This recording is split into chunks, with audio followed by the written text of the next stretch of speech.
I put this one to our listeners on Discord. I asked if they had any questions for Nicole, and Angry Balls on our Discord has asked a question for you. Okay. Would you rather eat chocolate or Updog? Updog? Yeah. Would you rather eat chocolate or Updog? Chocolate? I think chocolate. Would you not like to know what Updog is and pose a question to that effect? It feels safer. But yes, what is Updog now that I have been prompted to ask? Not much. What's up with you? No. Tell me that's not the first time you've heard that joke. Are you kidding me? I think it might be. Hey, Angry Balls, you got somebody. Oh my gosh. Yeah, good for them.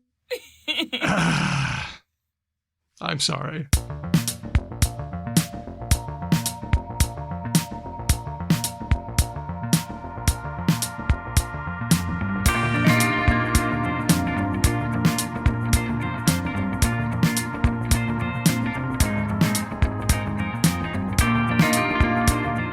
Hello and welcome to this very special bonus episode of Because Language, a show about linguistics, the science of language.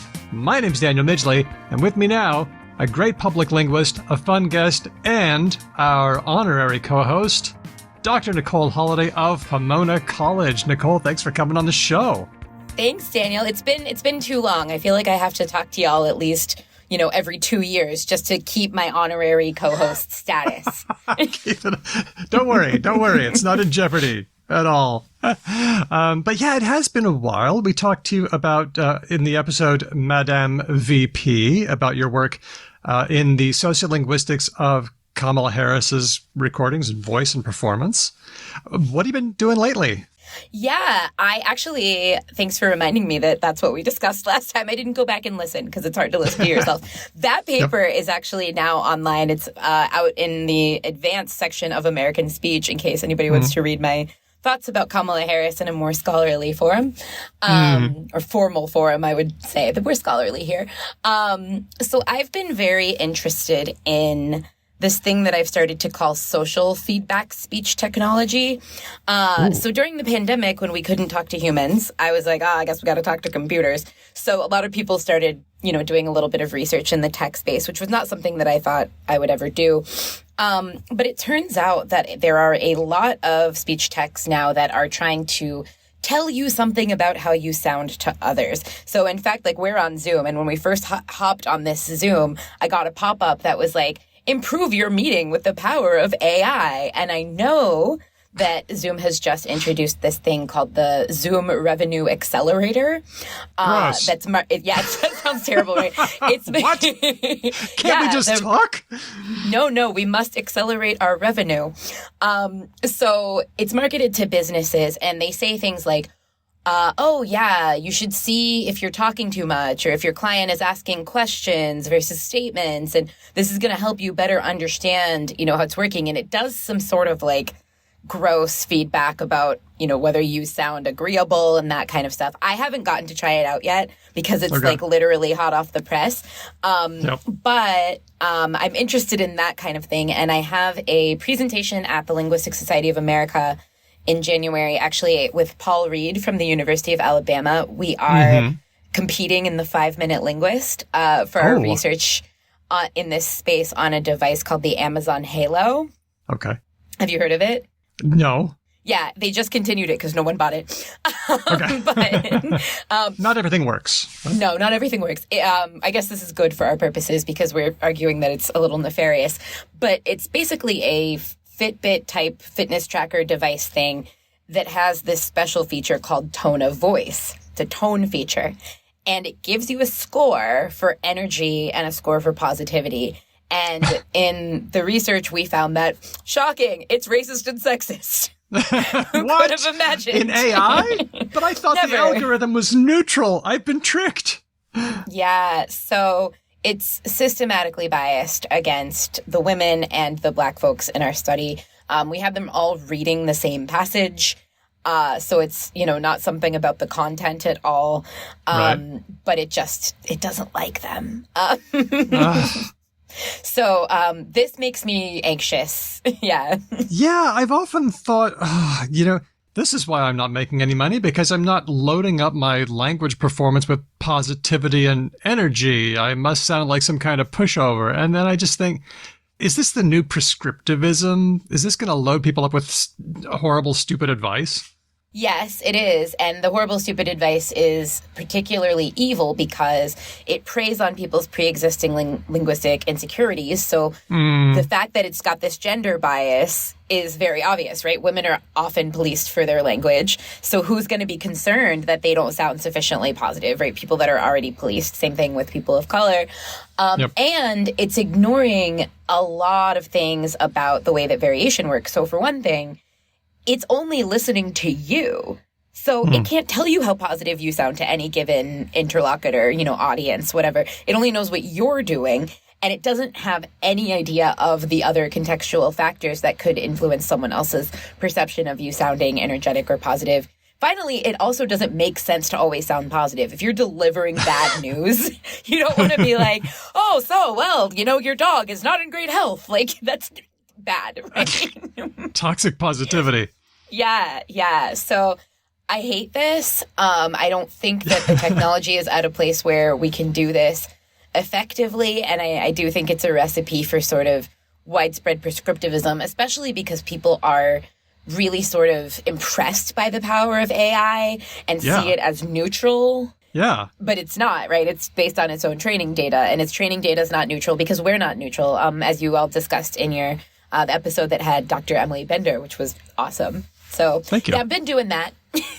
Okay. Wow. It sounds fascinating. And I think we're going to need to keep track of this issue because AI, being the shiny thing, is going to get picked up and utilized because it's popular. And so, but it's not giving neutral advice. And if it's just cranking out bad advice that people already kind of believe, this is a recipe for disaster. Pretty much, right. And it's a recipe to sort of discriminate against people by distancing yourself from it.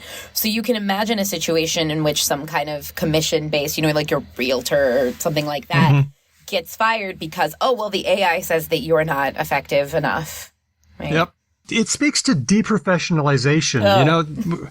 Let's trust each other to be good users of language in situations. Maybe we're not optimal, but we're not robots. And if we're taking advice from robots to become optimal, that's not human. That's not good. It's not human. And also, in particular, a lot of the stuff that we've discussed around ChatGPT or whatever has been about text, but the voice is much, much more complicated for AIs to process. First of all, it's just a lot more data. So it's really algorithmically expensive to process speech data in a way that it's not as much with text. And we already have problems with text, right? ChatGPT is really, really computationally expensive. And then on top of that, you just have human factors, right? So if I have a cold for 3 weeks, is it going to start to say I don't sound we live in bodies, right? They vary. Yeah. And these things happen situationally, and every situation is going to be slightly different. So saying, according to our model, you sound not very energetic. Well, these things happen in a situation, and that's not the situation. Yeah, so weird. Okay. They're keeping us in business, I guess, with all of this kind of stuff. Because then we can talk about it. And so that kind of leads me to the next thing I wanted to ask you, because I loved Spectacular Vernacular while that was a thing. So good with you and Ben Zimmer. So much fun. What's the state of public linguistics today as you see it? Are we in good times? Is it golden age? Is it rough? What's happening on the scene for you? I think there's a lot of content there.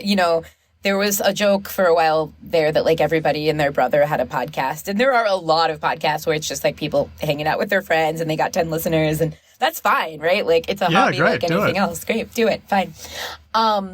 I think that it's very difficult to have something that is scholarly and well-researcched and also entertaining the way that you all do, or what we tried to do on Spectacular Vernacular. Ultimately, what we were told was that they couldn't figure out how to sell ads to keep the show running, because our podcast didn't have a clear defined audience. It wasn't like, oh, it's women under 25 or, it's people in the Midwest over 60 or like whatever the ad revenue, predictions say. So that is a bummer. But there are a lot of people doing these podcasts, like you all, like Vocal Fries, like Lingthusiasm, as sort of a labor of love and being, listener supported. So I'm glad that those continue at least. And the linguists who teach love that you all keep doing this because it gives us places to send students. We use them in assignments and, so it's staying alive through the pedagogy at least. That's good. Well, in that case, let me ask, would it ever be possible for a good linguistics podcast to be huge? What's the ceiling for a good linguistics podcast? Do you know what I mean? Yeah. I think we're a little bit wonky, right? Whenever you're talking about a topic that's kind of academic, you're going to lose some people. So thinking about like the biggest podcasts of all time, right? Like Serial or anything like that. Everybody is interested in crime, right? Crime is, there's no ceiling to crime. Yeah. But I do think that there's a space for it. And, when we were doing Spectacular Vernacular, it was picked up by Slate, which is a major American sort of journalist. That's who was paying us, and it was great.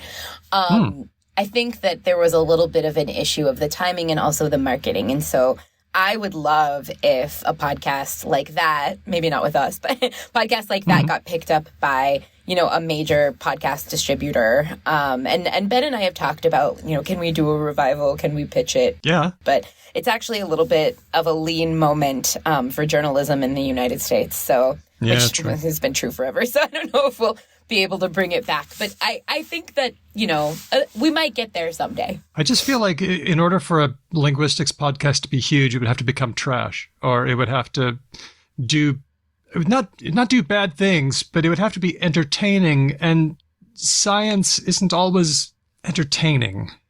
Like what we do is fun, but we try to bring our personalities, and that's the entertaining bit. But what would it even look like if it was massive? Yeah, so what we did when we had Spectacular Vernacular that I thought was great was, Ben, in addition to being a lexicographer and sort of language journalist, is a puzzle person. So we always had a game. And people love the games. And the game and the puzzle. I'm not as much of a puzzle person, so I learned a lot about puzzling. But that's pretty engaging, and there are always sort of language games and language twists. And we also tried to talk about current events in the same way that you all do sometimes. So grab something from the news and discuss, the language angle on it. So that makes it a little bit more relatable to a broader audience. But people have, limited hours in the day, all of us. And I personally have too many podcasts. Like, every time I learn about a new podcast, it's a little bit bittersweet because I'm like, that sounds great. When? Because I'm already on like 6 hours of podcasts per day in my ears. Like, there's no more space. I've been at the gym every day for 3 hours this week. What can I do? I don't drive that much. Yeah, my dog is being overwalked because I just keep listening to podcasts. Something like that. Well, I would love to see a revival of Spectacular Vernacular. You guys did a great show. It was really fun. You had cool guests. The puzzles were fun. I loved the current issues. Let's see what we can do. Let's keep doing crossovers for now. Yeah, would love to. Okay. Okay, great. Well, what's coming up today, Nicole, is we're going to be tackling the mailbag. I brought you in so that you can help me get through our voluminous listener mail. There are some great and strange questions. What do you think? Okay. I hope I know, right? So I am a specialist in my area of linguistics, and you all take a really broad set of questions. So hopefully it's something that I have some clue that I can speak on intelligently. We will do our best. Hey, if you are listening now, you are a patron. So thanks for supporting the show. You make the show work. You help us compensate ourselves and our guests and helpers for the work that we do in making the show. You also make it possible for everyone to hear regular episodes, so thank you for being there. Every month, we gain some new patrons, but we lose some others. We're really grateful for all of you who stick with us month after month, and also for those of you who make your subscription yearly, which is now a thing you can do, and I think you can save some money doing that. bit of housekeeping for all you patrons. Our annual mail out is coming with stickers and magnets and postcards and things. If you want it, I need you to update your address in Patreon so that I'll know where to send it. Otherwise, I just won't know. Or tell me somehow. Email me hello@becauselanguage.com. And if you're listening to this a little bit later and you're not a patron, please consider becoming so. You'll be helping the show. So that's at patreon.com/becauselangpod. All right, enough of that. Let's get to the questions. This one's from Wolf, who says, "Hey there, long-time listener, second-time caller." Pfft. Hey, I will get to your sign language question, Wolf. It's just we need to bring in some help. Oh, and notice to everybody else, sign language questions? Send them. We'll do a full show. Wolf says, "My brother has recently told me about what he calls the dog sushi problem, and I thought it might be worth sharing. Dog sushi is an example that he uses in his UX, user interface. User experience? User experience. Okay, very good. User experience. Thank you. Design work. I should know these. For how, when there's two nouns strung together, there isn't always one simple and consistent rule for parsing that. The specific example is that he once bought some dog treats labeled..." I just mixed up bought and brought. Did you catch how I did that? Goodness gracious. This is the one thing that people complain about. That he once bought some dog treats labeled dog sushi. Made of some kind of treat, rolled around another kind of treat, so it looks like cute little sushis for dogs. But then, sometime later, he bought a bag of the same kinds of treats by a different brand that were instead labeled on the package as duck sushi. And so, one might conclude, if there were indeed a consistent rule, that obviously either the duck sushi treats are meant to be given to ducks, or conversely, that dog sushi treats are made of dog meat, neither of which is true.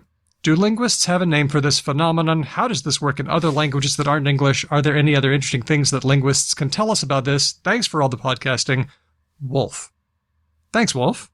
Whenever I reach a problem like this, I always raise my fist and I shout, "Curse you, English, and your ambiguous head modifier relations." Yeah, this is a sort of semantic structural ambiguity, I think, brought to us by the fact that English loves to noun verbs, noun adjectives, noun everything, make and vice versa, right?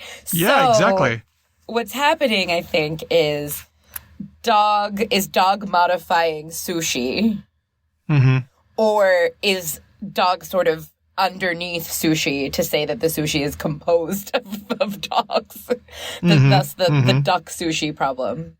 Right? Yeah. So there's a double reading because it's not clear what the head noun is. English, with its 8 million prepositions, can disambiguate this by putting it into a prepositional phrase. Yeah, but that's right. Other languages that don't sort of have this paradigm where everything can be like any part of speech, and also there's a million prepositions, just don't have structures like this. Like, I can't imagine this happening, in languages with a very different morphology. But you can imagine it is like sushi for dog or sushi from dog. Sushi of dog. Of dog. Yeah, I was thinking of lipstick, which in English is you just put lip next to stick. It's not made of lips, it's made for lips. But in French, you've got rouge à lèvres, and the ah is sort of an indicator that that's the purpose. Yeah, my favorite example is there's a meme. It's got some newsreaders, and the thing that they're referencing, it just has 2 words on the screen: cheeseburger stabbing. And the memer writes, "I can't decide if someone stabbed someone else over a cheeseburger, someone stabbed someone else with a cheeseburger, someone stabbed a cheeseburger stabbed someone, a cheeseburger stabbed another cheeseburger." Yeah, I mean, we frequently see these with sort of longer, these are like linguistics 101 problem, right, with the structural ambiguity. So like the woman saw the man with the binoculars. Oh, yeah. Who was holding the binoculars. Structural ambiguity. Yeah, but these noun ones are kind of more fun because they seem a little weirder. I think that the people that made the dog sushi were relying on some social knowledge, actually, some sociolinguistic competence, which is that we don't hear eat dogs. Yep. Typically. That's it. So there's only one possible interpretation that's like socially appropriate here. But the duck sushi one. Duck sushi, I've never eaten a duck either, but I'd be more likely to eat duck sushi than dog sushi. Yes. To be honest, in a compositional way. Yes. I also saw another one, Fudge Lantern. An online shop showed a reference to a fudge lantern. I have no idea what it is. Fudge Lantern. But it was useful because in a post, someone was able to coin the expression, "You complete and utter Fudge lantern." fudge lantern. Yeah, it does sound like sort of a nonce-insult, right? It does, but also you cringed a bit as though you were thinking of something unpleasant, and I don't want to investigate that. Like an insult. You fudge lantern. It's almost like when you place two words next to each other, you get an unusual chemical reaction.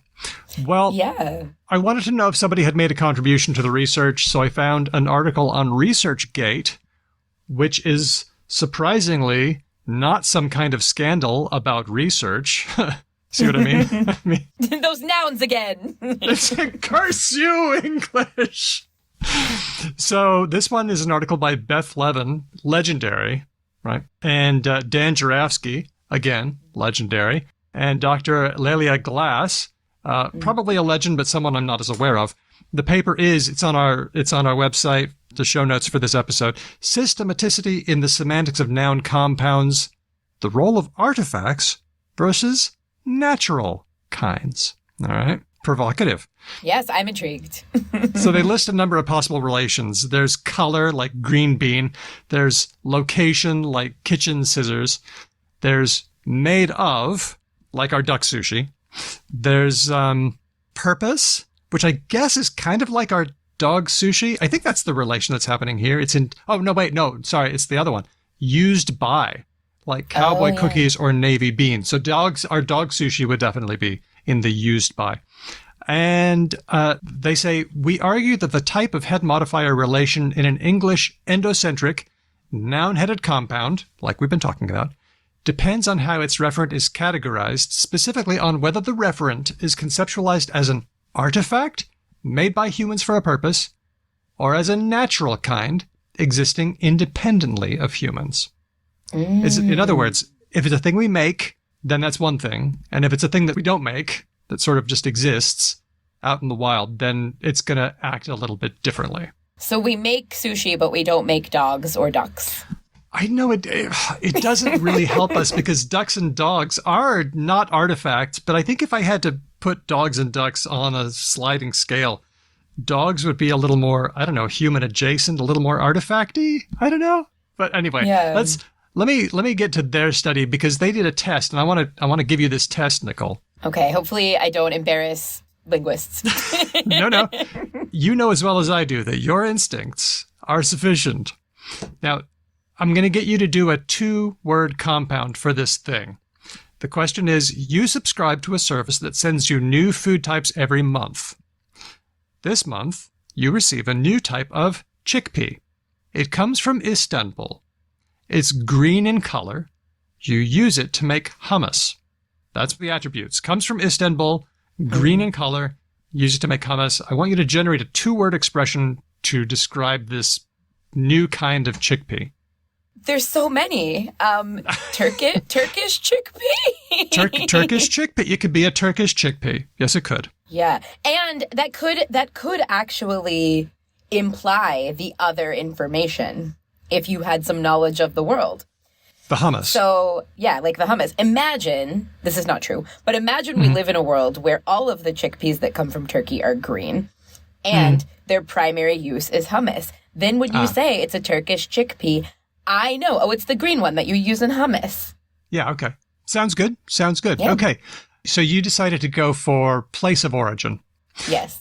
Okay, so what they found was that that's what most people did. Because the chickpea is a natural object, it tends to attract names that talk about either its appearance or place of origin. People either called it a green chickpea or a Turkish chickpea. Mm-hmm. Just about nobody referenced the use like a hummus chickpea or something like that. Let's try the next one. You subscribe to a service that sends you new household tools every month. This month you receive a new type of spoon. It comes from Berlin. It is blue in color. You use it to mold cookies. What two-word name would you give to this new tool? And, it's okay to go a bit nuts here. Yeah, no, it's a cookie spoon. It's a cookie spoon. It's not a German spoon. It's not a Berlin spoon. Why would it be a German spoon, right? Like the Turkish chickpea. Well, maybe it's because it just doesn't matter. Yeah. Right? What matters is what you do with it because it's an artifact. Yep. Yeah, but with the chickpea, that's a different thing, right? Yeah. Yep, that's what they found. The spoon is an artifice, so it attracts words that describe its use, and that's what we see. Cookie molder or cookie spoon. People were much less likely to call it a Berlin spoon or a blue spoon. I don't know. I had another thought here. I don't know if they mention it in the paper or, maybe this is just another thing. But spoon is a really high frequency noun. And chickpea is not. And before you gave me the spoon example, I was thinking about brush, which has a lot of noun modifiers. So you can have a kitchen brush, you can have a toothbrush, you can have a hairbrush. A nail brush. Nail brush, a tire brush, right? Like, they're all the same kind of thing. They have the same function. Yeah. But for different items that they attach to or different places. I guess kitchen brush is like broadly you use it to brush various things in the kitchen. That was our place modifier. The place relation. Okay. So the final word for this paper is that this is a quote, when the novel object is an artifact, the compounds modifier tends to reference its use. When it is a natural kind, the modifier tends to reference the object's appearance or place of origin. And they went through loads and loads of examples and found that was so. Now, turning back to our dog and duck sushi, humans didn't make dogs or ducks, but dogs are more tightly aligned with humans. So dogs use the sushi, but ducks are in the sushi. Yeah, that makes sense. Our dogs ourselves, right? Exactly. I like the way they do it in Spanish. Is Spanish one of your languages? It is one of my languages, yeah. So they do it different. In English, we would say that someone is a kidnapper, but in Spanish? Oh. Okay. Oh, not one of your items. You know what? I don't know crime words in Spanish. You didn't listen to those podcasts. Okay, cool. It's a roba chicos. It's a steal kids. Oh, steal kids. Yeah. Oh, I was thinking, I looked real quick. Sequestradora. Sequesterer. Oh, right. Oh, really? You can do that you too. Just looked up kidnapper. Oh, okay. I didn't realize. Yeah. So in English, it's going to be a noun verber. Like if you got a thing that grabs snakes, it's a snake grabber. But in Spanish, it'd be more like a grab snakes, typically. Or what we get when I remember, Spanish 1 or something, learning about parasol. Yes. It's an umbrella. It is para for sol, sun. It is a for sun. That's awesome, right? I heard that, and then I heard another. I heard another etymology of that. That the para is not for. What is it? It's stops. Parar. Parar. Yeah. And I was going to say there's also paraguas. So water, the water, that's just regular umbrella. It stops the water. It stops the water. And parachute is a paracaídas, which means it stops the falling. In every case where you got a para, it stops the thing. A parabrisas is a windscreen. It stops the wind. So this is going back into my Spanish, but I think it's pretty solid. Yeah. I'll check that out. That seems right now that we've got several examples. So I was wrong about that etymology, perhaps because para is a verb and also a preposition. Exactly. But the fun thing is English did this too, but only for a little while. There's a thread by David Thomas Moore on Twitter, or now X. He says it's called the exocentric verb noun compound agent noun. Almost all these words were coined between 1550 and 1700, and they're always something bad or disreputable. For example, a cutthroat, or a pickpocket, or a turncoat. Even names like Shakespeare and Falstaff. So those are interesting. I feel like not having any sort of clue as to what happens when you plonk two nouns next to each other could be a bit of a disadvantage, like our dog and our duck sushi is a little bit confusing. But I think it can also be a help, because we can generate things very compactly and then just guess from context, which is what we usually do. And then if there's a problem, we can reword it or ask questions. And that's just how semantics goes. Yeah, I mean, also, one of my favorite things to talk about is sociolinguistic competence. And so that's where I went first, right? Which is like, we know something about dogs, we know something about ducks, right? So it's actually, whenever we have ambiguity, it can frequently be resolved by contextual information or social contextual information, right? That we, in this society, are more likely to eat one over the other. That's right. So real world knowledge also plays a part, and that's part of competence. Yeah. Awesome. Thank you, Wolf, for that great question. This one's from Jenna via email, hello@becauselanguage.com. I recently heard about a company, who I don't want to name and give publicity to, who was creating a campaign to draw attention to breast cancer screening, while at the time, apparently, using chemicals linked to causing breast cancer. What do you call greenwashing when it's not specifically about the environment? Image washing? Image laundering? What's your perspective on this, Nicole? Yeah, so we have washing as a productive suffix here, not only for green, but when the World Cup was in Qatar, there was sports washing. Yes. Accusations that they were trying to, so Jenna mentions image laundering, that they were trying to, improve their image by having this sporting event. So I think it's fairly productive. Actually, it's interesting that she has chosen this example. I'm a breast cancer survivor, so I know this word because I've seen it. And it was also recently October. And October in the United States is breast cancer awareness. So you see this everywhere. Pink washing. Yep. Because of the pink ribbon that we use to represent breast cancer awareness. And some sources that I checked into will say that's just sort of trying to get the money and make their image look good, and it doesn't really have the implication that the company is using chemicals that cause cancer. But there are some definitions that do specifically refer to the phenomenon that Jen is talking about, where the company is, using bad chemicals and then trying to get the positive publicity for being aware of this. There is another meaning of pinkwashing, which is similar, but it's for LGBTQ issues. I've seen that one too. Yep. Yeah, and that one, if you see it in June in the U.S., it's pinkwashing. If you see it in October, it's the LGBTQ one. If you see it in October, it's the breast cancer one. Right. And we had that one as a word of the week a while ago, rainbow washing, which is for the LGBT stuff, and also rainbow capitalism. So there's a number of terms floating around.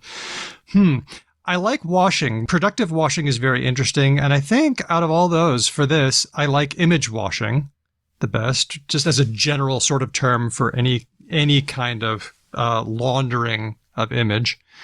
I took a look at the history of whitewashing, because this is, of course, where it all goes back to. In the 1500s, whitewashing was to bleach something, to wash it and make it white.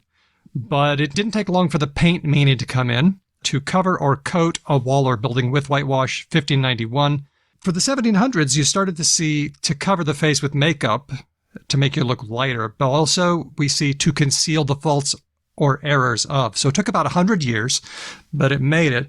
Also, we see in the 1800s to beat a team by a very large margin. They whitewashed the other team.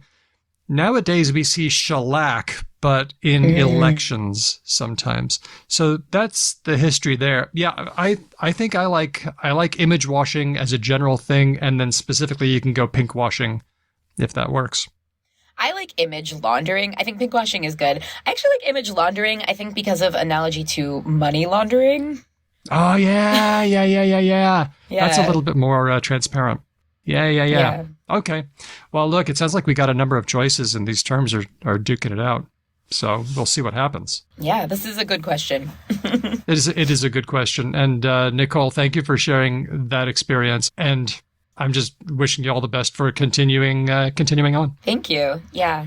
Thanks, Jenna, for that question. Let's go on to a question from Chris. Chris sent us a message on SpeakPipe. I wish Ben were here, because Ben has been pleading for people to send us messages on SpeakPipe. You can do it on our website. But let's hear what Chris has to say.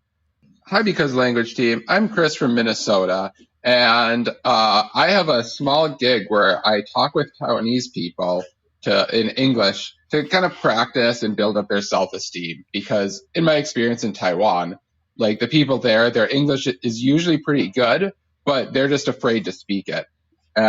So I was talking with a young kid, and I thought it was interesting because we were doing a reading, and we read the word MVP, and I wasn't sure if he understood what it was, but when I asked him, he was able to identify MVP as it means more important than VIP, but that's kind of true in how I would use it in American English, but like not quite. And I don't know exactly how, like it seems to be used pretty widely in Taiwan in that more intense form of VIP, and it's kind of separate from the sports route. So I found that to be really interesting because like they got like the essence, like that essence of it, but they pulled away from that more specific usage. Anyway, thanks for creating your content. Oh, I shouldn't say content. Bye. Why shouldn't you say content? That's really funny. Oh, it's like offensive, right? Oh, you don't make content. You make a high quality podcast. I'm not a content creator. You take that back. Nah, content is fine. Wow. So it sounds like in Taiwan, MVP is being uncoupled from its sports meaning and being used to mean like a really, really important VIP. Wasn't that interesting? Yeah, I think I have a theory. Before you tell me the research you've done on it. I don't know. So I really don't. VIP to me seems older. Very important person, right? Yes. And older and more widespread. MVP outside of sports seems to be a more recent coinage. And if you're not familiar with American sports, which always have this person who's like designated as the MVP. I don't know about Taiwanese sports. And you know VIP, then you could imagine it. Oh yeah, okay, I know VIP. Like I know the M is most. It must be most important person. Great, we got it. Yeah, and they both have VP in them, so that must be related somehow or whatever. I think you're right. I think that's probably what's happening. It's like a cultural thing, but also presumed etymology. Yeah. That's as good as any answer that I had. I see that in the Oxford English Dictionary, it's most valuable player given to the player in the league deemed to have contributed most to his or her team's success, also in extended use. So now we start seeing it in business. And it is a bit confusing because it's also a business term, the minimum viable product. Oh, right. In businessy business. In businessy business. The Globe corpus says that it's huge in the Philippines, but that's probably because there's a celebrity, a businessman, Manuel Velez Pangilinan, who is known popularly in the press as MVP. Oh, I was thinking about, that meme that has Kevin Durant, you to real MVP? Oh, yeah. It's like from ancient in meme world. It's like 10 years ago or something. But every time someone says MVP, I just think about that meme. So the extension has not gone that far for me. You to real MVP. And I, in fact, have given that as a compliment to people before when it's a nice way to respond if someone really thanks you effusively. Like, wow, you've done so much. Like, thank you so much for, coming on our podcast. You're the real MVP. Do you remember how people were saying you to man a while ago? Yeah. Something I stayed away from. I've become really aware of taking on memes where African American English pronunciation is a focal point. I'm just like, nah. Yeah, there's a lot of those. That one is sort of a double whammy because, it's got the duh, the TH stopping for duh, but it also has zero copula, which is a showcase feature of African American English. That is, and not only, is it, a really common feature of African American English, it's also a heavily policed one. Yeah. So what feels like, I think, a little gross to us about that is it's not just, this phrase that became popular that originated in African American English, which might be kind of fine in broader use. It's specifically using a feature that people are genuinely punished for. Yeah, exactly. It's okay when I do it, but not okay when actual African American speakers do it. So yeah, that must be why it gave me the ick a little bit. Yeah. All right. Well, I think what we're seeing here is the birth of a false friend. they got to get started somehow. And I think you provided a really good explanation for how it got tracked onto that channel. Thanks for that. I think it could come back too. Because it's already being extended in wider use in the United States, for example, we might just start using it as most important person. We might. Maybe it'll get imported. That would be really cool. Yeah, full circle. Thanks, Chris, for that. And anyone else who wants to give us a message using your own voice, just head over to becauselanguage.com. We've got an extension there for SpeakPipe. It's really easy. Just click a button and say stuff, and then check it out to make sure that you sound okay, because unusable audio is unusable. But thanks for that, Chris. All right. Time to play a game. You ready to play Related or Not, our favorite game? Yeah, I feel heartened by the last few that I've listened to where your co-hosts were not necessarily correct, but it was educational for everyone. So low stakes game over here. That's right. Low stakes or no stakes. They're the best kind of stakes. This one's from Andy of Logophilius, who says, a different tack for Related or Not. Here are 3 words. At least 2 of them are likely etymologically related. If y'all don't already know the answer, I think this could be a fun discussion. Here are the words. Pin, pen, pencil. Pin, pen, and pencil. Yeah, if you have the pin and pen merger, then this will be tough. Daniel, I have the merger! Oh no, what have we done? Ah! You just go with it. I'll compensate. As an aside, one time I was in the bookstore at the University of Pennsylvania, and I saw a PIN next to a PEN, and I was at the bookstore of PENN, and I took a photo, and I was like, it's a pen. I don't know what to do. There's too many pens. So tell us about what variety of English do you speak that lends you to have the pin-pen merger? So I'm from Central Ohio, but all of my white people are Southern, and all of my Black people are African American English speakers, and so everyone that I grew up with had a pen merger. Wow! So you say, "Hand me the pin."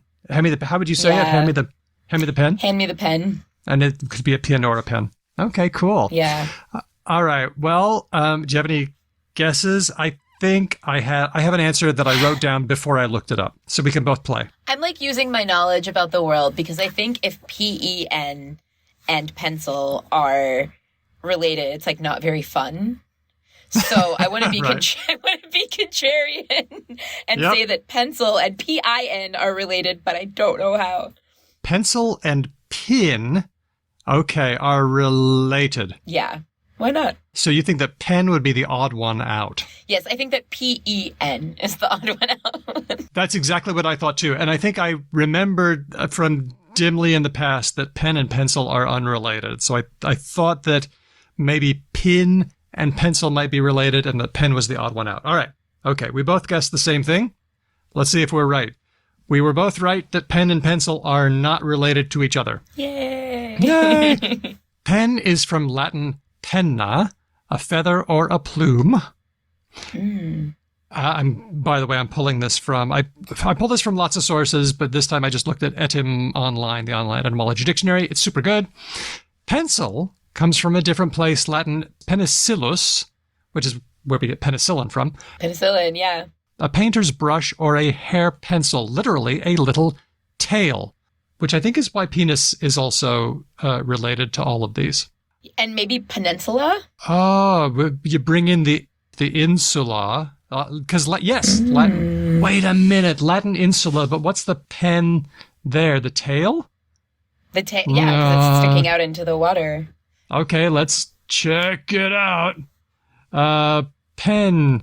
We always get more questions when we do this game. Looks like pen. No, the pen is not tail. It's nearly or almost or practically. It's practically an island. I was trying to do a folk etymology. Oh, darn, and I didn't let you. Sorry about that. But pin, for its part, comes from Latin pinna, a feather or a plume, just like pen. So we were both wrong. Pencil is the odd one out, and pin and pen are related. Dang interesting, yeah. And I'm noticing on the website, for pen, the derivation is Latin penna, but for pin, the derivation is given Latin pinna. Was there a pinna-penna alternation in Latin? Could that... does this merger thing go way, way back? I don't know. Those vowels are awfully close to each other in a crowded space in English, so... They are. Maybe it was that way in Latin. I know that the thing about in being not and in being inside of, like inflammable, I know that was also a problem in Latin. That confused people as well. All right. So thanks, Andy, for that one. And then finally, Diego gave us one, and I didn't know the answer. So I just made my guess, and then I looked it up. Related or not, puppy and puppet. Puppy and puppet. Puppy and puppet. The only possible connection I can think of is that they're both very cute. Mm-hmm. So I'm going to go with yes on the cuteness. Maybe the toy was named after the cute animal. That could happen. Oh, okay. You think the toy was named after the cute animal. Okay. So my first instinct was no, but I don't know why. And then I found myself going through a process like, do the words look similar? Yes. Do they mean kind of similar things? Yes, for cuteness. Language of origin? Don't know. I thought puppet has to be French with that et ending because we saw that with tuffet. Like Little Miss Muffet sat on a tuffet. What the hell's a tuffet? It's a small tuft. A tuft of grass. She's sitting on a tuft of grass. Yeah. So, and then morphology, both small. So I thought, all right, I don't have any reason to go no. So I'm going yes. We both went yes. And then you've already kind of answered the bonus question in case we both said yes. Do they have the same ancestor or is one derived from the other? And you thought that puppet came because it was named after puppy because puppies are cute. So we named the puppet after that. Cute, small, malleable thing. Yes. I thought that maybe puppy came from puppet. I thought that maybe puppet got named first. Okay. So I looked it up. The answer, we were both right. They are related. This is not one of those funky, you'd expect it, but it's not. And I got it right all the way down. Puppy does come from puppet. Woo! That's one of those hard ones because you know that we've had dogs for longer than we've had puppets. But did we have a different word for tiny dog or baby dog? We did. We did have a different word for tiny dog, and the word was whelp. Whelp. That's the missing link. That's the missing link. And so puppy pushed out whelp because it was cuter. Who wants a whelp? No, puppy's much cuter. What I didn't see is that puppet is also related to pupil. We did a whole thing a couple of shows ago about I remember the pupil discussion about the small image in the eye. Yes. That's it. Also related to pupa, and this one I didn't see coming, poppet. I always call my two girls poppets, but I didn't realize it came from Latin pupa, which is girl or doll. Nice. So here's the path. You start with Latin pupa, a girl or a doll. Okay, whatever. From there, you take the doll to French and you add et to it, and then you get poppet. And then from there, it's just a vowel change to get puppet. Now for puppy, you just take off the French diminutive et and you add an English diminutive e. That was the 1500s. And in fact, even the Century Dictionary says a little dog appears to have been called puppy because it's petted as a doll or a puppet. So maximum points for me, and you also did very well. Half point for Nicole. You get 1.5. All right. So thanks for that, Diego. And we love to see all the variations you're all coming up with for related or not. We'll have another one from Pontus on our next show. All right. Ready to get back to some questions? I think these will go a little faster. Yeah. Questions. Michael, via email, hello@becauselanguage.com, says, hi, guys. Love the show. I remember learning about vocal fry. Nicole, you got some vocal fry? I do, and also I study prosody and voice quality, so we're in my universe. Oh, good. I'm so glad you got this one. Vocal fry and how it's becoming more popular in language in the newer generations. Is that true, by the way? Old men do it. Noam Chomsky does it. Kind of. In the United States, yes. Kind of. That I'll say that. Okay. It's like not as dramatic as people think, but yes, there is a trend in over time, we see. I mean, have people always been frying, but this is the first time that it's become a generational or gender marker? Yes.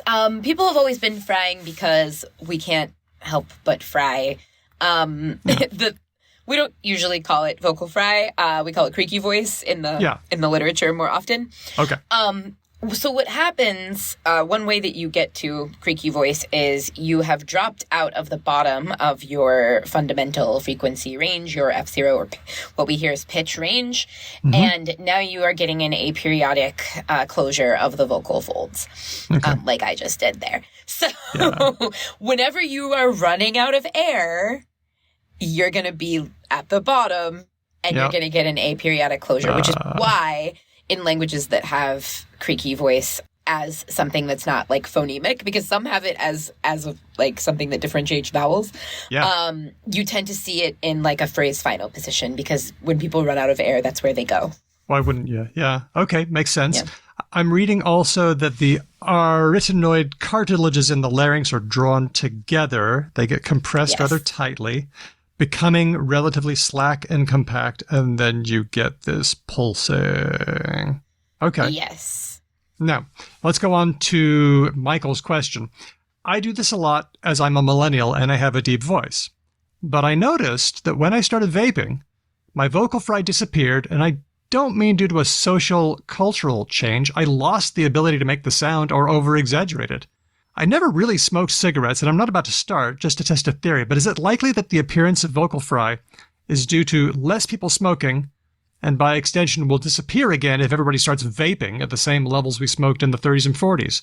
Or does that just sound insane and I should see a doctor? So the hypothesis is he starts vaping, can't do vocal fry anymore. Can you think of any mechanism by which that might be happening? No, and in fact, I would predict the opposite. One thing I want to say is, so Michael is saying that the vocal fry disappeared and it wasn't social or cultural. You will never know that about yourself. You will never know that about yourself. It's hard enough to know it about other people. Yeah, good point. My intuition is that it's not social or cultural. Yeah, yes. And maybe Michael's right. We don't know. It's also like it could definitely happen that the crowd that he vapes with are just not people that use vocal fry, and so like it's a coincidence, right? I don't know. There's lots of things that could have happened at the same time. This is tough. Yeah. So whenever we have anything that stresses out our vocal tract, we are more likely to get aperiodic noise of any kind. Aperiodic noise being the fry, being creaky voice? Yes. This is a type of aperiodic noise, I think. But not necessarily. So there was much made about, the young women are doing vocal fry and it's like ruining their vocal folds. It doesn't cause damage. It doesn't. No, it doesn't. But if you're exposed to, chemicals or smog or cigarette smoke or whatever, you're going to have a harder time doing a sort of clear modal voice where your vocal folds are sort of coming together periodically in this beautiful way and they're totally undamaged and all of that. So you can imagine this when we hear, people that have been smoking for 60 years. They don't have this nice, clear, light voice that's very periodic, like like a beautiful opera singer or something, right? They sound like they've been smoking different. Chesterfield Kings. Come over here, kids, sit on my lap. And that's actually a different phenomenon. What you've just done here is harsh voice, which is something that happens if you have to really force the air through your vocal folds more often. And it's the same thing because they don't come together smoothly because they're damaged on the surface where they would come together. So I don't think that it's the vaping. Okay. Sorry, Michael, don't go see a doctor. You're fine. But maybe investigate other ways that could be influencing your vocal fry. Okay. I would be really surprised if he genuinely can't do it, because pretty much all English speakers do it when we run out of air. It's a very functional way to do phrase final things. Yeah.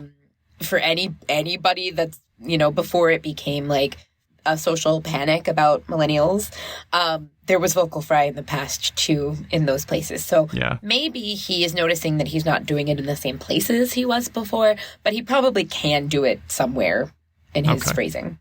Okay. Well, let's see. I just did a little bit of research and I found something by Sarp Kotoglu of the Osborne Head and Neck Institute.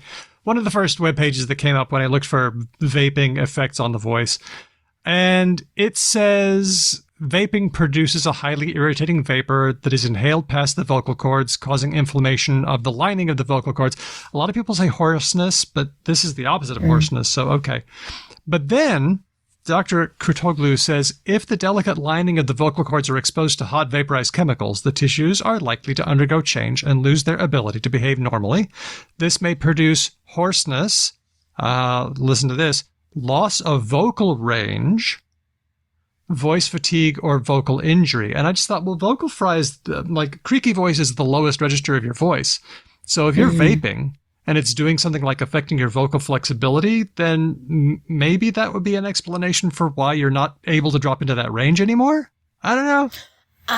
Okay, yes. So I could see one thing happening because Michael says he has a deep voice. He might be using a higher part of his vocal range because when he tries to use the lower part, it's actually too aperiodic now. If there's damage. So he can't, maybe he can't drop into creaky voice. His voice just drops out. Like he doesn't get any closure of the vocal folds anymore. So he's got to speak higher. So then I'd want to know if overall he perceives himself as having a sort of higher range. That would be interesting. Okay. Well, look, Michael, if you do have any questions, talk to a medical professional who can give you specific advice based on your body, your needs, and your medical situation and your history. Disclaimer. I got to do it. But yeah, it's just a fascinating interaction of society and chemistry and apparatus, don't you think? Yeah, I mean, I have wondered about this a lot, the role of our environmental exposures and chemical exposures to what we see as like the generational changes of what people imagine as like vocal trends, because I think there is something intuitive about what he's saying, which is that if everybody's smoking, then that's going to create a sort of different norm for how we expect people to sound versus not. So yes, I can see that something would change if people are vaping, but I'm not sure that it would be vocal fry. Okay, interesting. Well, Michael, thanks so much for that question. I really enjoyed sort of talking through that. Got me into an area that I don't usually go. So thanks, Nicole, for your expertise on that as well. Glenn, via email, says, hello, Becausians. I like being a Becausian. I wanted to share something I've discovered about the English language. I've heard Daniel express a view sometimes that disagrees with the common conception, right or wrong, that English is the hardest language to learn. I've heard guests say, and I kind of agree, that it's one of the easier ones. It's not on the hard side. Well, okay, no, this is ridiculous as a claim. Because the hardest language to learn is the one that's farthest from the one you already speak. Yeah, that's true. Because I would be terrible. It would take me a really super long time to learn Korean, Japanese, different language family. Yep. Also, when I'm being a bit facetious, I say the hardest language to learn is Sentinelese on the Sentinel Islands, because they have very poor relations with outsiders and they will kill you. There you go. Right. You're not going to learn that language. No, you're not learning that.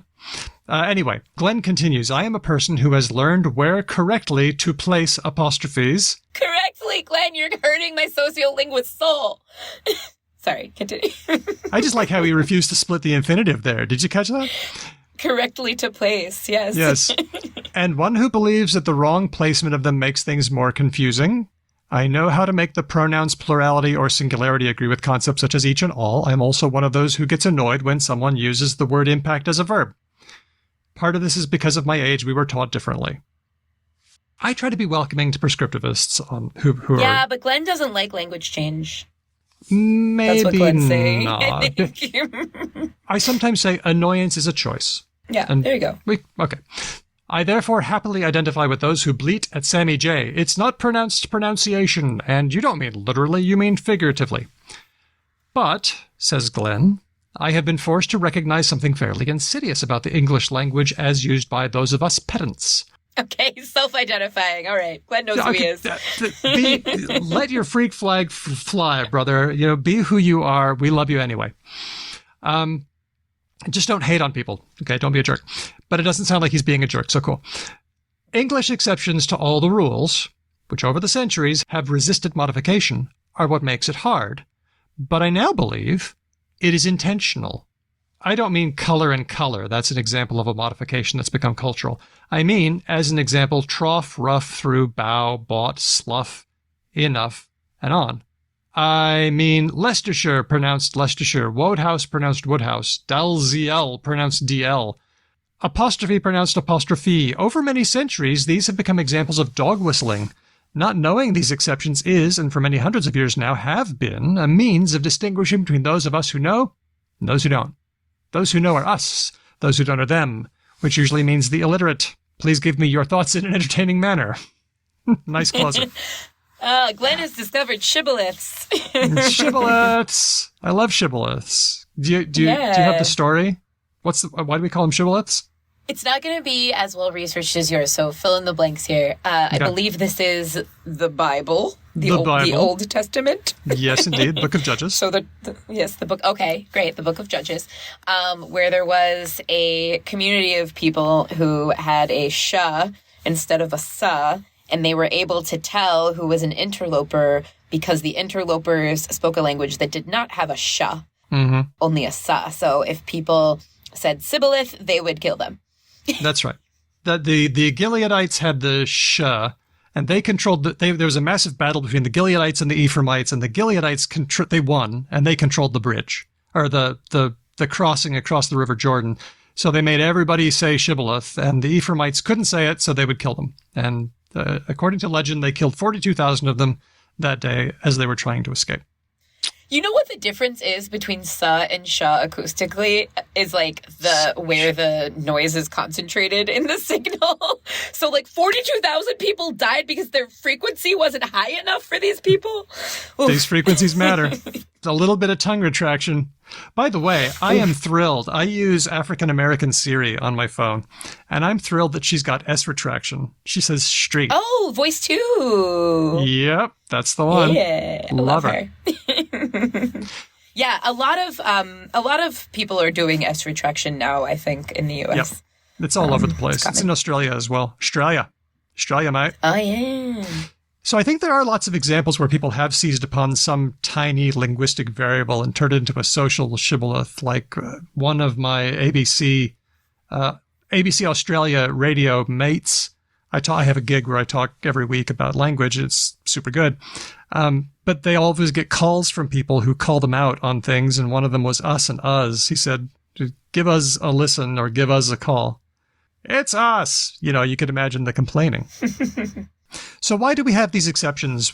Well, the grammar, I guess Glenn gave a lot of examples that were about sounds, and I'm more of a sound expert, so I don't know about the grammar. But let's stick with place names then. Let's go with place names. Yeah. I think that, I was a little bit glib when I was like 42,000 people died because of center of gravity of S. Yeah, but also because, we imbue it with social meaning. So there's, I don't remember who first said this, but it's a very good quote. So if we can track it down, please do. If God or whatever deity had not invented the Tower of Babel, humans would have done it ourselves. Oh, interesting. Yeah. And, yeah, because we actually need linguistic variation to do social things. Yep. It is an essential part of the signal. So back in the day, pre-sociolinguistics, people imagined that all of this was just meaningless noise, right? Or they had a sense that over here they say it this way, but over there they say it that way. But there wasn't necessarily a fully conceptualized idea that it was socially meaningful in other types of ways. And now we know that it's always socially meaningful. So, if you think about the town in Kentucky, Louisville versus Louisville, you are doing something when you are pronouncing that one way or the other way. Or when I first moved to California, I was hosting trivia when I first moved to California, and there was a question about Marin County, which is in Northern California, and I live in LA. And I had never heard of Marin County because I came from New York City and Ohio before that. And so I read it in this trivia. I was the MC. I read it as Marin County, and they laughed at me. Oh. Because they all knew and I didn't, right? I had marked myself as an outsider. You know, trivia is a low-stakes situation. They weren't going to throw me off the bridge, but it's kind of useful to know who's from around here, maybe. You sometimes. ain't from around here, are you? Yeah, from around these parts. So so there's Marin County. I knew that one because it's referenced in the Dead Kennedys song "Moon Over Marin." But what other place names do you know? Like in Australia, in West Australia, if you say that somebody's from Albany, you don't come from here. It's Albany. Everyone says Albany. Yeah, Los Angeles has this is so weird. Los Angeles has a lot of Spanish origin place names that are pronounced with English phonology, even by Spanish speakers. Wow. Okay, fascinating. Like what? So I had a friend who was running for city council in this town called Duarte, Duarte. Oh. And Spanish speakers that are Spanish dominant, like recent immigrants, will say Duarte. And it's a Spanish origin word, Duarte. But people who are like bilinguals who grew up in Southern California will say Duarte, the way that, only sort of L1 English speakers will do. They'll say Duarte. Sure. And my friend was trying to figure out what he should call the town when he knocked on doors, because he realized that he would be sort of aligning himself with more recent immigrants if he said Duarte. Mm-hmm. And maybe, is that advantageous? Or should we say Duarte? I don't know. Oh, right? It was wow. a real problem. Gosh. I mean, in the case of Louisville, what you've got is just a normal sound change, right? These things squash a little bit. So here's what I think is going on. I think normal sound change is happening. And then that's kind of advantageous. Like, we don't mind if that happens, because then it does have a social function. It allows us to see who's in group and who's out group, which is a very human thing. Mm-hmm. But then I was looking at Derrida, which I never normally do. And Derrida had an interesting insight, and that was that language isn't just for showing group membership, although it does that, but also displaying knowledge of difference. Yes. Which I think in Glenn's case might be a big motivator. Like, you're being able to say, I'm one of the people who knows the difference between, and then insert your arbitrary grammar shibboleth here. But we get rewarded for that sometimes. Like, feeling like you are someone who knows you're comprised of versus comprises, that kind of thing. I mean, what was that one guy on Wikipedia who spent all that time changing all of the examples of comprise? Why would we do that? Because it was important to who he was. Some notion of he was performing language just like everybody else. This is very, very important. I think you've hit on a crucial point. When people, self-described pedants or, the grammar police or whatever, are confronted with a sociolinguist every sociolinguist will be like, you're a pedant, stop policing people. This is problematic because historically that has been used to oppress people. So maybe be careful with that. Yep. When not everybody, many people who identify as the grammar police will be like, yeah, okay, you're right. This is just, my thing, my hobby, whatever. Fine. Okay. But sometimes people get a little defensive about it. Mm. And my experience is that they feel like you're taking something away from them. Yeah. No. I took the time to learn that it's supposed to be comprised. What is it supposed to be? I don't remember. Comprised of, from? Who cares? By? Who cares? Here I am, not knowing the prestige standard.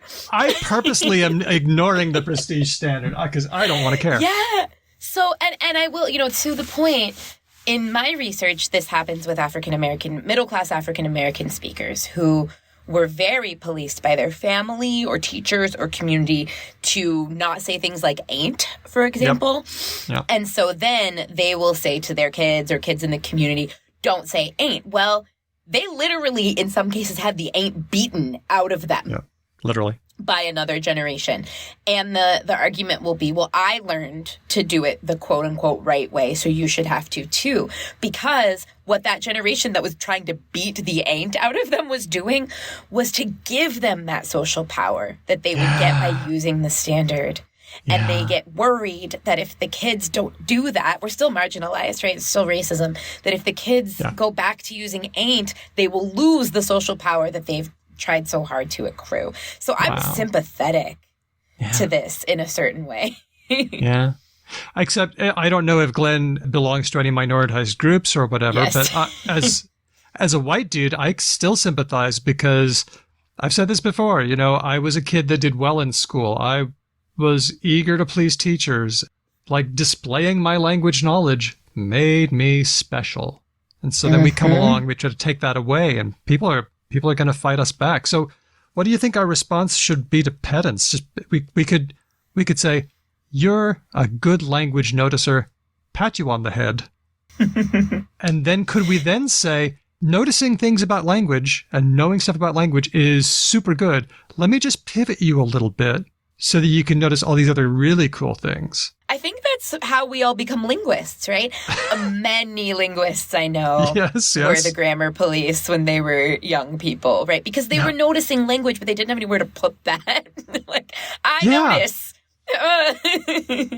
How can I be special for that? Yeah. Yeah, we just make them, into linguists, I guess. Join the cult. Join the cult. And this is why community is important. Now you're special, and here's a community that values noticing language things, but in a positive way that makes a positive social difference. I think maybe just helping pedants to pivot a little bit, which is maybe why Glenn listens to the show. I don't know. Yeah, we don't want to be too hard on Glenn. Like, I'm glad that he wrote in, and this is an interesting question. Super good. You can do whatever you want with your own identity. You can be very proud of knowing the prescriptive way to pronounce every single word in English. Good for you. Like, you could take pride in whatever you want. The problem is when you try to enforce that sort of judgment on other people to gain power over them. Yeah. That's always the problem, right? Okay. Yep. Okay. So I wanted to ask you a little bit about what we should be doing as linguistic podcasters or as public linguists. And it sounds like we've got a few answers, that we can encourage people to be good language noticers, but then we can also suggest better communities, better things to notice instead of the rather, for me, boring particularities of usage. We could notice amazing things about language in the world or language through time. And by pointing things out and by building good communities, we can make prescriptivism, which isn't always bad, less. We can make recreational prescriptivism or prescriptivism in the service of oppression less attractive. Would that be? Yeah, I mean, you will. There is a way in which people just notice and don't necessarily oppress, and it's when they notice varieties that have equal or similar or more prestige than theirs. So Americans in general love British people, right? Love the way that British people talk. Oh, you sound so highfalutin. Yeah. Yeah, they don't. So, an American speaker goes to England and they meet a Londoner and they say, oh, they call it the telly, or like they say in hospital, or, and it's not used to oppress them, right? It's just like, hey, cool difference. We could all just be like, hey, cool difference. Hey, cool difference. Where'd it come from? The differences are the same. Like you see somebody from England and you say, wow, they dropped their R's. And then you see somebody from African-American English, they dropped their R's. But it's the same goddamn thing, So silly, right? So pointing that out, I think, is another good thing. I just did a whole thing on Shakespeare. Oh, Shakespeare. And how Shakespeare did all kinds of things, like he used negative concord. He used theirs with plural objects, like there's daggers in men's eyes. That's Macbeth. He used multiple superlatives in the same sentence, like the most unkindest cut of all. So showing that, Shakespeare, he used the word learnings, which for some reason drives people crazy. Shakespeare did all the things that drive you crazy, and yet so I love to sort of haul these things out and show that actually the things you complain about, you might not mind them in other contexts. Yeah, I always do appeal to Shakespeare as an authority because everybody had to study him as this great author or whatever. And I think there's that. Hey, not only the people that are marginalized in your society do this, people that you revere do or used to as well, right? So to focus on, look, there's the linguistic difference and judgment, and then there's the social one. And if you can disentangle those, then it opens up a whole new world of investigation for you. I think so too. All right. Well, I think it's time to close our mailbag. Thank you for coming in there with me and answering these questions. Yeah, of course. It was really fun. I'd like to say thanks to everybody who gave us ideas for this episode. Thanks to the team from Speech Docs for transcribing our words. Have you ever heard of a podcast called Sandman Stories Presents from Dustin? Yes, I have. It's very good. Thought I'd give him a shout out. Most of all, thanks to you patrons who keep the show going. And Nicole, you're the real MVP. Oh, no. You were the real MVP. Hey, where are you hanging out online these days? I don't see you as much on Twitter, but I'm seeing you on Blue Sky a bit. Yes, I remain mixed linguist across the internet. Occasionally on Twitter, but, it's dark over there. So I'm hanging out on Blue Sky and Threads and Instagram, I guess. Do you feel like you'll eventually converge on one? It's interesting because I think that the academics that I follow have moved to Blue Sky, but I haven't found a place where the journalists and the other just like random cool people necessarily are. I think they might be on Threads. So I might have to keep my journalist people on one place and my academics on the other, but we're still in the disruption, right? Where are we going to land? We very much are. It's so exciting. I actually don't mind it. I like having it. Makes it tough a little bit, but it's kind of cool. Have you heard that LinkedIn is like the hot new network? Oh, really? Oh, man, yes, I hate there was LinkedIn. An article, I think it was, maybe it was New York Magazine or something, but it was like, the teens love hanging out on LinkedIn. So maybe we'll all just go there. Okay. Oh, my gosh.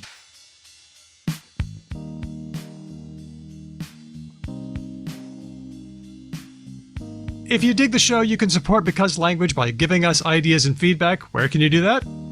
On the socials. We're Because Lang Pod on just about every conceivable platform, mostly Twitter, Facebook, Blue Sky, and Mastodon. You can head over to our website, becauselanguage.com, and leave us a voice message on SpeakPipe, or even just send us a file of you talking. We'll play it, as long as it's pretty good. You can send us an email, hello@becauselanguage.com. Another way you can support the show is by telling a friend about us, or even leaving a review on all of the places where reviews can be left. Also, consider becoming a patron. You'll help us pay the bills. I don't need to tell you folks about this because you're all patrons anyway, but patrons help us to pay the bills, transcribe the show so that they're readable and searchable, and depending on your level, you'll get bonus episodes, mail-outs, shout-outs, and all of our patrons get to come to live episodes. Hey, did you know, coming up pretty soon, our Words of the Week of the Year episode, which is always live, we'll be having which of our words is the one that won. So that's happening. And of course, you'll get to hang out with us on our Discord server, which is a lot of fun. So thanks all you patrons. Nicole, do you want to give a shout out to our top patrons? Oh my goodness, what an honor to shout out the top patrons. All right. Shout out to Iston, Termi, Elias, Matt, Whitney, Helen, Jack, Pharaoh Cat, Lord Mortis, Grammarian, Larry, Renee, who's been a patron since 2019 but made the decision to bump up to supporter level, Christopher, Andy, James, Nigel, Meredith, Kate, Nasreen, Joanna, Nicole, Keith, Aisha, Steele, Margaret, Manu, Roger, Rianne, Colleen, Ignacio, Kevin, Jeff, Andy from Logophilus, Stan, Kathy, Rach. Rush. Thanks for the IPA. Oh, shoot. I even gave you the IPA. Rosh gave the IPA, and I was going to be like, oh, thanks for the IPA. And then, of course, I ignored it.